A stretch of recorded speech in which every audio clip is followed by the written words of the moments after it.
l'idée d'avoir une vocation qui dure toute la vie, ça a un peu passé de mode. Ça marche plus aujourd'hui, oui, ça. Oui, mais à la base, la vocation, c'est être appelé. Frédéric de Coninck, bonjour. Bonjour. Alors, vous avez publié il y a quelque temps, mais on va reprendre ça pour Regard Protestant, toute une série de réflexions sur la vocation. Oui.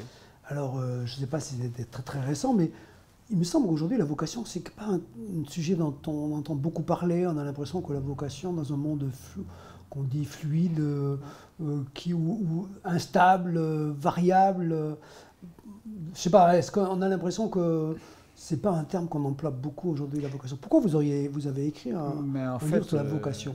Oui. Ah bah oui, alors après ça, effectivement, l'idée d'avoir une vocation qui dure toute la vie, ça a un peu passé de mode. Ça marche plus aujourd'hui, oui, ça. Oui, c'est plus compliqué. Mais à la base, la vocation, c'est être appelé.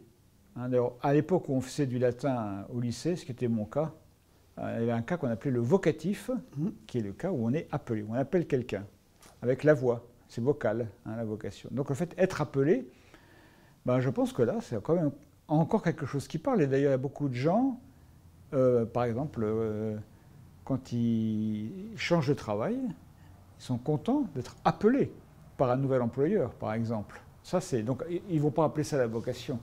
Mais c'est quand même toujours quelque chose qui plaît, enfin, que quelqu'un fasse attention à nous suffisamment pour nous appeler.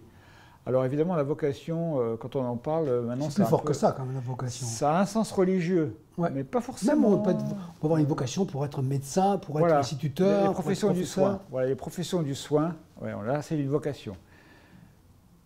Être commerçant, on a plus de mal à voir ça comme une vocation, mais ça peut en être une. C'est aussi une profession de service à sa manière. Non, en fait, quand j'ai travaillé sur cette idée de vocation, justement, peut-être paradoxalement, c'était plutôt dans l'idée que ça pouvait être quelque chose justement d'évolutif, qu'on n'était pas forcément appelé une fois pour toutes, et puis, bon, hop, on appuie sur un bouton et c'est parti. Non, je pense que justement... D'ailleurs, il y a un sous-titre dans le livre qui est « L'appel ». Voilà, c'est l'appel, on parle bien de l'appel. L'appel de Dieu, jour après jour. Et donc, justement, je pense que ce à quoi Dieu nous appelle, bien, ça peut varier pas mal au fil de la vie, au fil de nos forces, au fil de l'âge, et puis même autre chose, il y a au fil d'expériences qu'on peut faire, de rencontres qu'on fait, il y a des choses qu'on n'est pas prêt à faire à un moment, qu'on est prêt à faire à un autre moment. Et justement, j'ai plutôt voulu écrire ce livre avec l'idée qu'il ne fallait pas qu'on ait de soi une image exagérément figée. Non, mais elle est quand même religieuse, cette idée de vocation. Par exemple, dans un couple, on dit, voilà, celui-là m'a été destiné, m'a été promis, ou cette vocation... ce métier, j'ai toujours finalement, j'ai été dirigé vers ce métier. Il y a l'idée un peu que Dieu tire les ficelles de nos vies. Est-ce qu'il n'y a pas ça derrière? Oui, mais il ne les tire pas forcément de la manière dont on pense. Je pense que justement, il ne nous prend quand même pas pour des marionnettes. Ça, c'est important, oui.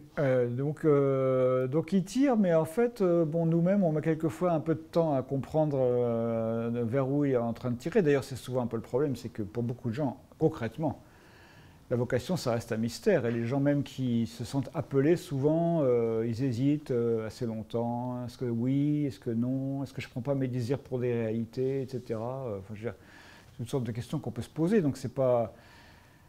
Oui, enfin, Dieu tire les ficelles, c'est une façon de parler. On tire les ficelles, le mot est mal choisi. Oui. En fait, disons, Dieu a un plan. Alors, on dit beaucoup ça dans les milieux chrétiens, mais évangéliques, que Dieu a un plan pour nous, pour chacun de nous, et il y a une destinée qui nous est réservée. Est-ce que vous êtes d'accord avec cette idée-là? La destinée à laquelle on est réservé, c'est de rencontrer Dieu et de le voir face à face. D'accord, voilà. Il n'y a pas d'autre définition. Après, le reste, il y a des péripéties diverses, et puis, je ne sais pas, en fait, même quand on voit... quand Jésus rencontre les premiers disciples, il leur dit « Vous êtes pêcheurs de poissons, je vais faire de vous des pêcheurs d'hommes ». Ça ne veut pas dire qu'avant, le fait qu'ils étaient pêcheurs de poissons, c'était quand même leur vocation. Après, ils sont pêcheurs d'hommes. Bon. Puis après, il y a une suite, enfin, je veux dire, voilà, donc... où est la destinée là-dedans? Alors, je pense qu'il y a moi, ce que je pense, c'est que nos vies, elles sont en devenir, et que Dieu nous accompagne dans ce devenir. Voilà. Et après ça, je dirais même qu'on fait on fait des crochets, on s'écarte, etc. Dieu nous ramène, mais gentiment, enfin, peut-être plus gentiment qu'on l'imagine. Je pense que l'idée que vraiment Dieu détermine nos existences, ça, je ne la partage pas.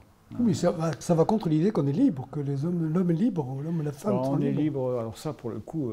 alors moi, j'ai fait de la sociologie pendant toute ma vie, donc l'idée qu'on soit libre... C'est pas si simple. oui, c'est pas si simple, oui. Je comprends. Oui.